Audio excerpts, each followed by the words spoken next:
Chers téléspectateurs, Bonjour à tous. Je suis Bassam et voici le professeur Wang. La dernière fois, nous avons appris des mouvements de Nunchaku et aujourd'hui, nous allons réviser tout ce que nous avons appris jusqu'à présent. N'est-ce pas, professeur? Exact. Alors, commençons. Tout d'abord, regardons le professeur exécuter l'enchaînement de tous les mouvements que nous avons déjà appris.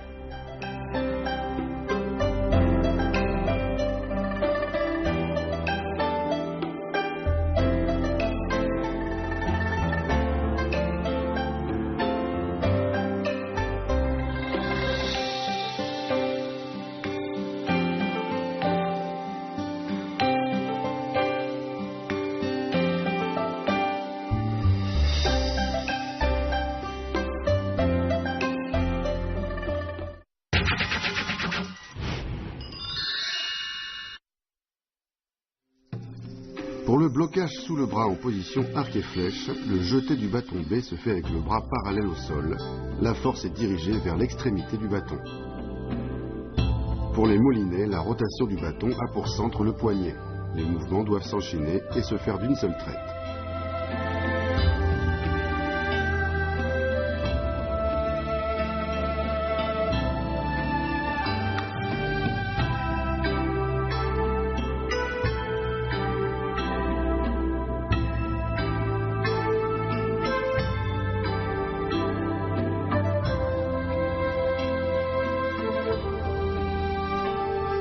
Pour fouetter vers le haut en position du pas vide, la main gauche vient saisir le bâton B sous l'aisselle après le coup de fouet vers le haut. Le mouvement des mains et le déplacement des pieds doivent être synchronisés. Pour la frappe vers le bas en position arc et flèche, frappez avec force. Le corps se tourne légèrement vers la gauche afin de mieux enchaîner le mouvement suivant. En position arc et flèche, tendez bien la jambe arrière. Pour fouetter vers le haut en position arc et flèche, pensez bien à synchroniser toutes les parties du corps. Blocage sous le bras en position arc et flèche.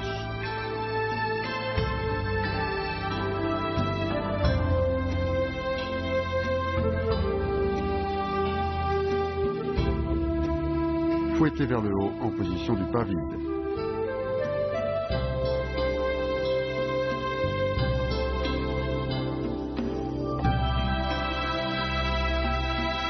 Frappe vers le bas en position arc et flèche.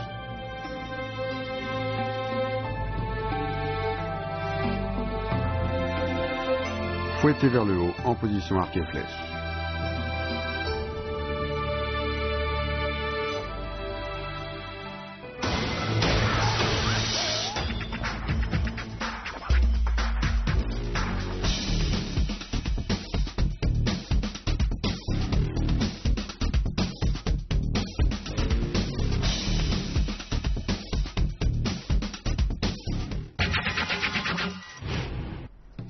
Pour sursaut et frappe oblique, le pied droit fait un bond vers l'avant pendant que la main droite fait une rotation au-dessus de la tête avec le bâton B et vient ensuite frapper obliquement en bas à gauche.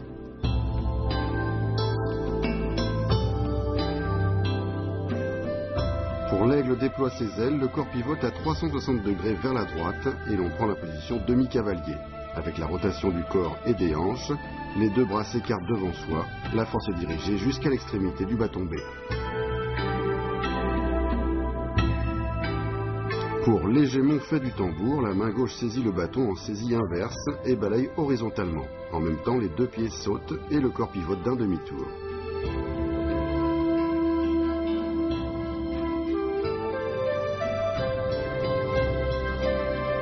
Pour cacher l'épée, la main gauche balaye vers la gauche et amène le nunchaku dans le dos, où la main droite vient le saisir en saisie droite.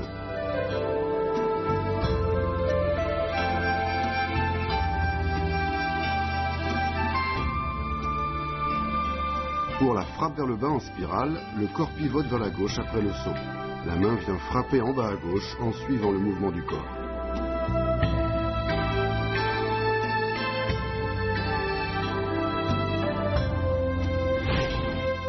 Sursaut et frappe oblique.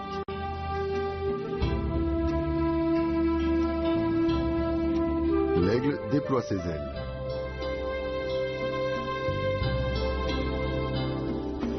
L'hégémon fait du tambour.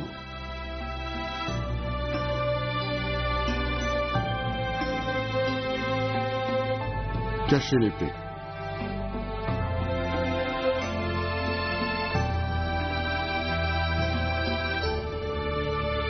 Frappe vers le bas en spirale.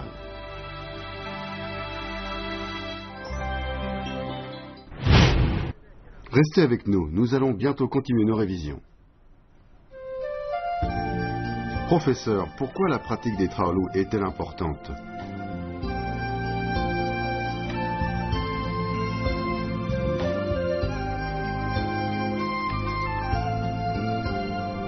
Les formes ou taolus sont créées en fonction des nécessités du combat réel.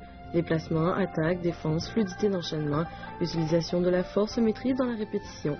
La pratique contre un adversaire invisible doit être authentique et chaque mouvement irréprochable. Une fois naturelles, ces techniques peuvent être expressément travaillées et personnalisées dans une recherche d'excellence et de perfectionnement technique intégral.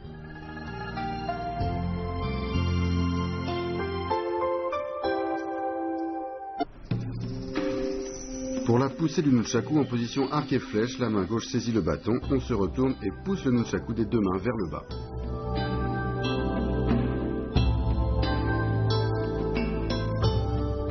Pour le nunchaku dans le dos en position du petit T, prendre d'abord la position du petit T en ramenant le pied gauche vers l'avant. Les deux mains saisissent les bâtons, la main droite se dirige vers l'intérieur et le bâton pivote vers l'extérieur du bras, la chaîne du nunchaku est tendue. Pour Suchin porte son épée dans le dos, on avance le pied gauche en position arc et flèche. En même temps, la main gauche saisit le bâton B sous l'aisselle et fouette vers le haut en se plaçant au-dessus de l'épaule gauche. La main droite saisit le bâton A sous l'aisselle gauche et on refait le même mouvement de l'autre côté avec vitesse et précision.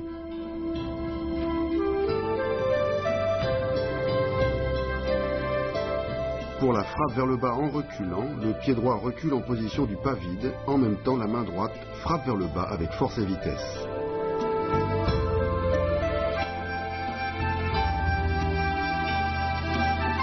Pour la pression gauche-droite, la main droite récupère les deux bâtons en double saisie droite. On avance le pied gauche en position arc et flèche et la main droite vient frapper obliquement vers le bas à gauche. La force vient des hanches et est dirigée jusqu'à la base des bâtons avec laquelle on frappe. Dans le même temps, la main gauche vient en protection devant l'épaule droite. On refait ensuite le mouvement de l'autre côté.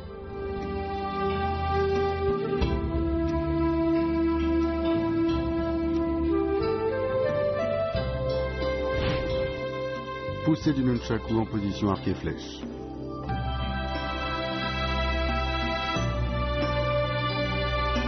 Nunchaku dans le dos en position du petit T.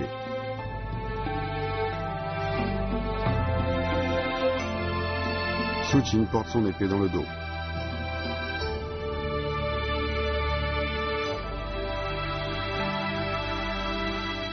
Frappe vers le bas en reculant.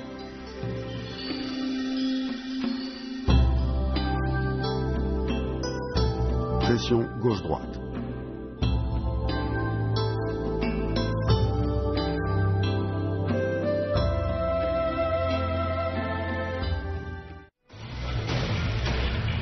Le nunchaku ou bâton à deux sections est une arme particulière et fascinante. Rapide comme l'éclair et tranchante comme une lame, elle a été popularisée par les films de Bruce Lee.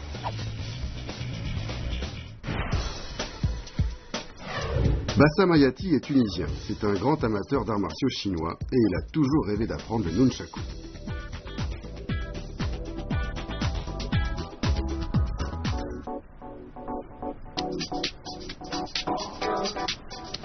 La pratique du kung-fu apporte énormément. Cela enseigne tolérance, respect, persévérance et confiance en soi. On sait tous que Bruce Lee, dans ses films, faisait souvent usage du nunchaku. Il le maniait avec aisance et une grande habileté. Le maniement du nunchaku est beau à voir. Cela peut être un art de démonstration, mais c'est aussi et surtout une arme de défense. André Roy est professeur de wushu. Elle enseigne les arts martiaux à l'université. Le nunchaku est une arme courte non conventionnelle, son maniement est rapide et dangereux. En situation de combat, le nunchaku permet des frappes distantes et améliore l'habileté. La pratique du nunchaku permet donc de se protéger tout en se renforçant physiquement.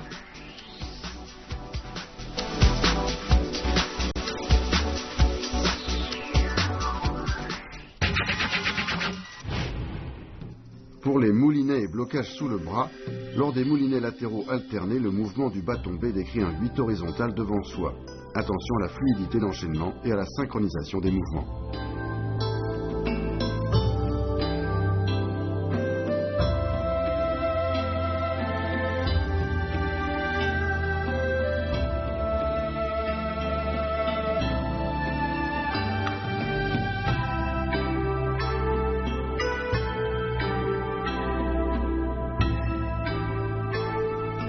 serpent d'or s'enroule autour de la tête, la main effectue une rotation à plat d'un tour au-dessus de la tête. La rotation du corps doit être rapide et énergique. En amenant le nunchaku autour du cou, l'inertie du mouvement place le bâton B sur l'épaule droite, où la main gauche vient le saisir.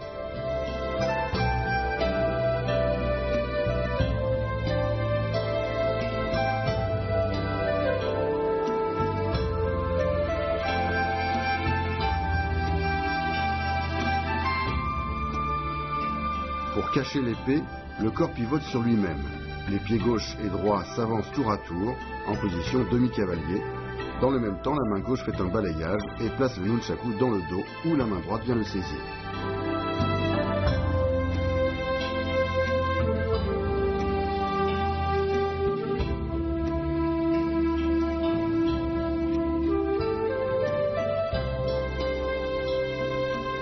Pour sortir l'épée, la main droite fait une rotation à plat au-dessus de la tête, suivie d'une frappe vers le bas à gauche au niveau de la taille.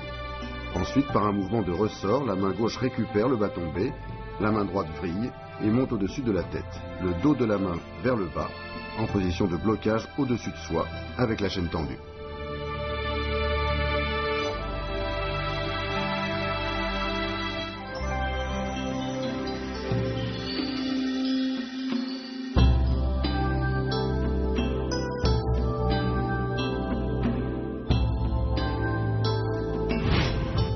Moulinet et blocage sous le bras.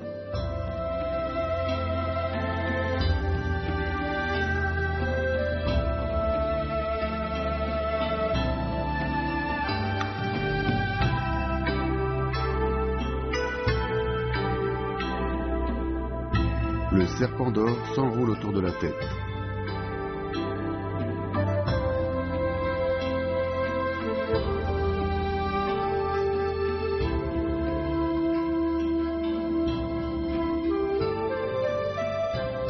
Cacher l'épée.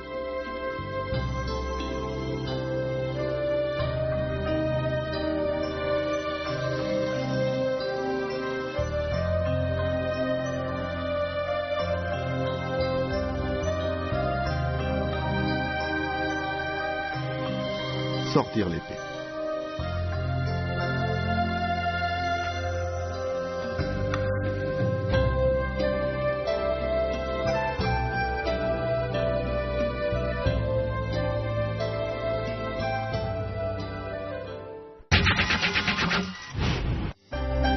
Regardons à nouveau le professeur effectuer l'enchaînement de tous les mouvements.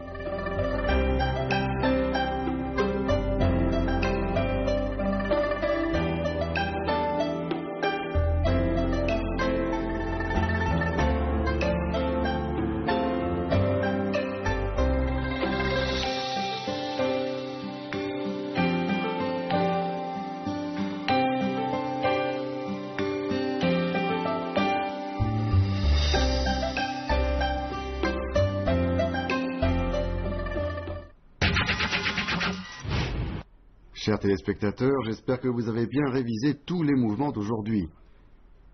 Professeur, la prochaine fois, nous apprendrons d'autres mouvements? Oui. Je suis impatient d'y être. Chers amis, à la prochaine fois. Au revoir.